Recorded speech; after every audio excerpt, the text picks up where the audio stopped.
Right now, you can choose to scare yourself for fun. You can watch a creature crawl out of a television, read about a demon hiding under a staircase, or design a dragon with 6 eyes because 2 apparently felt too friendly. You know the monster is imaginary. Your heartbeat does not care. And that habit, giving fear a face, is one of the oldest things humans do. It is older than writing, older than farming, older than cities, and possibly older than every story whose ending we still remember. The question is, why did ancient humans draw monsters? To find the answer, you have to enter a world before monsters had names. You are walking through tall grass at dusk. A dark shape moves beside a tree. It could be a branch. It could also be a leopard making an extremely serious dinner reservation. You have 2 choices. Assume it is nothing and risk being eaten, or assume it is something and risk looking nervous in front of a shrub. Evolution favors the nervous person, so your brain became a suspicious little machine. It searches shadows for eyes. It hears intention in a snapped twig. It turns uncertain shapes into animals, enemies, and faces because a false alarm wastes 10 seconds, while a missed predator wastes the rest of your life. You still carry that machine. It is why 2 windows and a door can make a house look surprised. It is why a coat on a chair becomes a murderer at 2 in the morning, then becomes laundry again when you turn on the light. But seeing a creature in a shadow is not the same as inventing one. That required a second ability. Humans could take ideas apart and recombine them. The claws of a cat, the eyes of an owl, the body of a person, the teeth of something that really needs to floss. None of those pieces was new. The combination was. And the oldest surviving hints of that mental trick do not come from Europe. They come from limestone caves on the Indonesian island of Sulawesi. Inside Ling Karampwang, researchers found a faded red scene showing 3 human-like figures interacting with a wild pig. A layer of mineral deposited over the pigment revealed that at least part of the image is more than 51,000 years old. That is not just an animal portrait. It is an event. Figures are doing something together. Someone painted a story. In a nearby cave called Ling Belu Sipong 4, another damage scene was created at least 48,000 years ago. Small human-like figures appear around pigs and dwarf buffalo. Some may combine human and animal features, although the lines are faded enough that archaeologists have to be careful. They could be hunters in disguise. They could be imagined beings.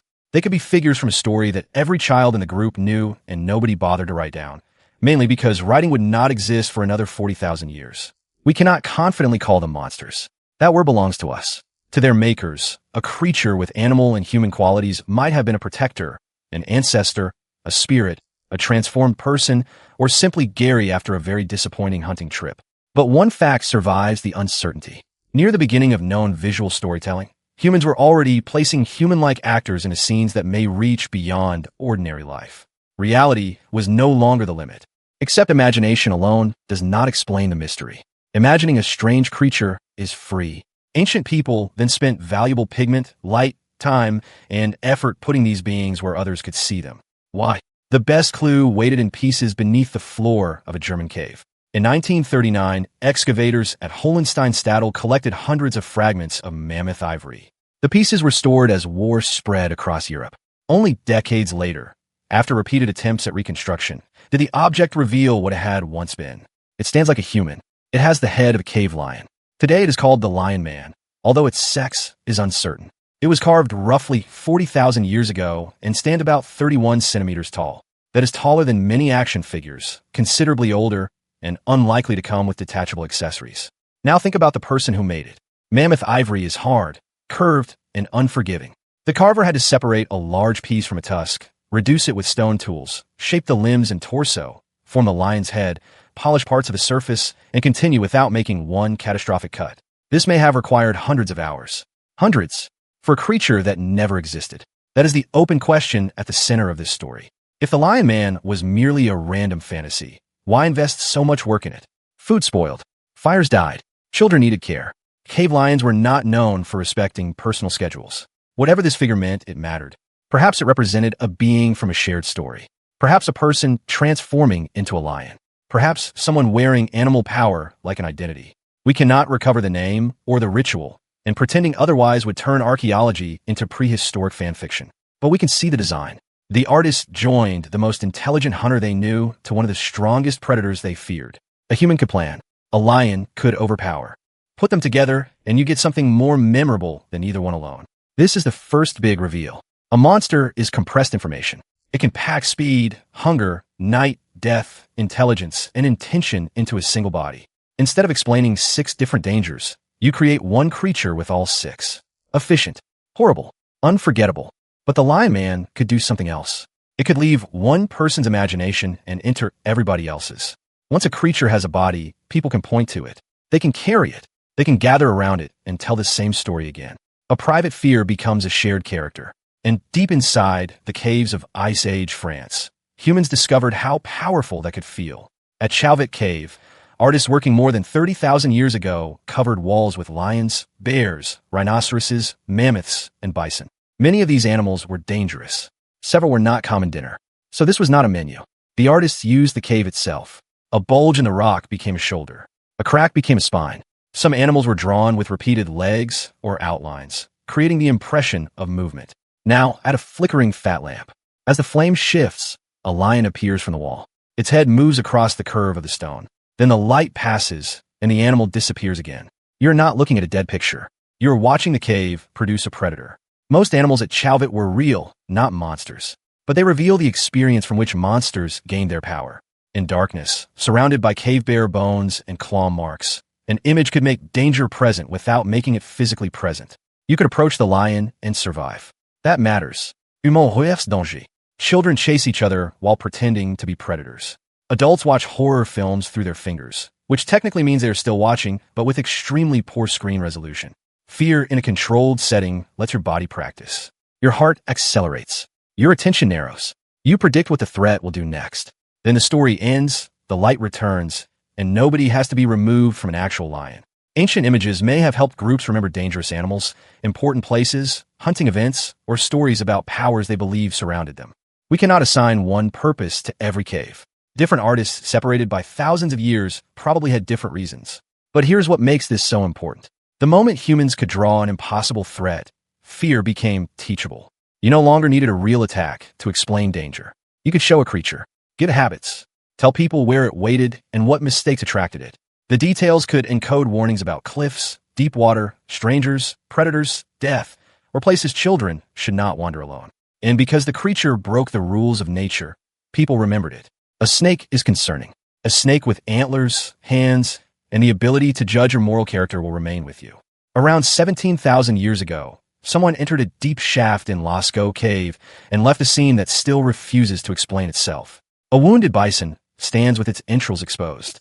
A rhinoceros appears to move away. Near the bison lies a stiff human figure with a bird-like head. Beside him is a bird on a stick. That is all we know for certain. It might show a fatal hunting accident. It might show a person in a trance. The bird head might be a mask, a symbol, or a way of depicting someone who was never meant to be an ordinary person. Every explanation works, until the next detail. And that confusion may be evidence of something important. This is not merely a record of animals. It looks like a dramatic moment with cause, consequence, and characters. The original audience may have heard a story while looking at it. The picture did not need to contain every detail because human voices supplied the rest. The wall was memory storage. That gives us the second reveal. Strange beings did not only package fear. They made stories portable across minds and generations. But portable stories create a new problem. A family of 20 people can know the same warning because everyone speaks to everyone else. What happens when hundreds of people gather? People who do not all share the same parents, memories, or grudges. The monsters get promoted. Around 9600 BCE, hunter-gatherers at Göbekli Tepe, in what is now Turkey, began constructing enormous stone enclosures. They cut T-shaped pillars from limestone, hauled them uphill, raised them in circles, and carved their surfaces with snakes, foxes, boars, vultures, scorpions, and other wild animals. Some pillars have arms, hands, belts, and clothing. They seem almost human, but not like any ordinary person standing in a crowd. Imagine entering one of those enclosures. Tall, silent figures surround you. Predators and scavengers crawl across the stone. Everyone else sees them too. That last part changes everything. One frightening image inside one person's mind is a nightmare. The same image placed at the center of a gathering becomes culture. Groups could assemble around shared beings and shared stories. Those stories could explain who belonged, what the dead required, which animals carried power, what behavior was forbidden, and why strangers should cooperate long enough to move a slab weighing several tons. The creature was no longer just frightening. It was organizing people. This is the third reveal, and it is the biggest. Monsters became social technology. They could guard boundaries without physically standing there. They could punish rule breakers in side stories. They could represent chaos, disease, outsiders, wilderness, or death. They could also protect, guide, and connect a community to ancestors or invisible forces. That is why calling every strange ancient figure a monster can mislead us. Some may have terrified people.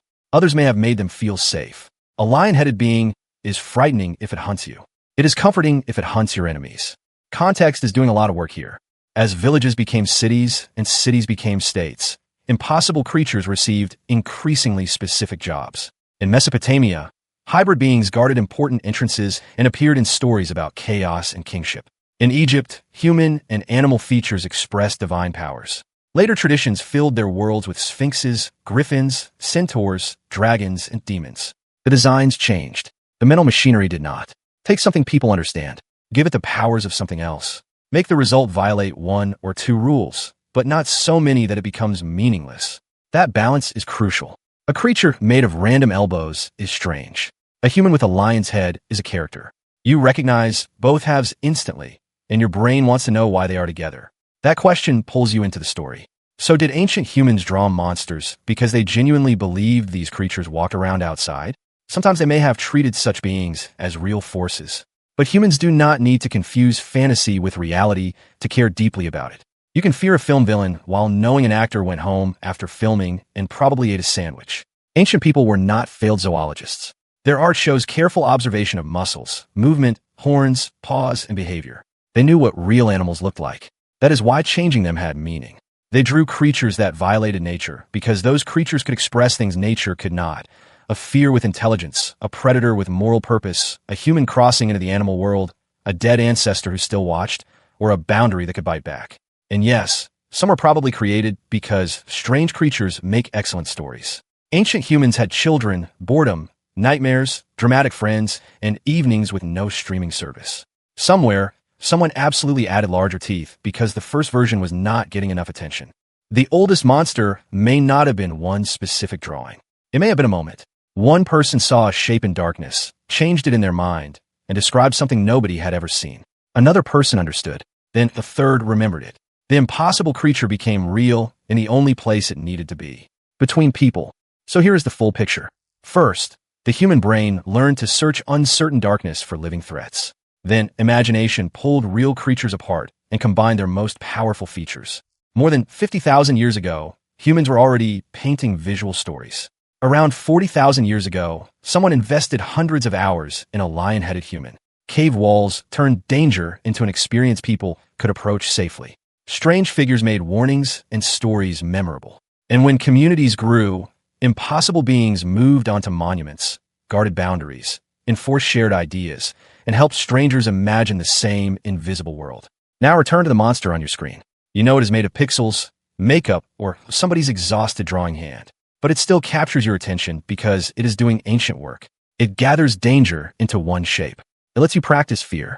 It gives you something impossible to discuss with other people as though you all met it together. Ancient humans did not draw monsters because they understood reality less than we do. They drew monsters because they had discovered how to escape reality, reshape it, and bring back a creature powerful enough to carry an idea. The monster was never the opposite of being human. It was proof of it. If you enjoy discovering the ancient machinery still operating inside your modern mind, you are welcome to follow the next story.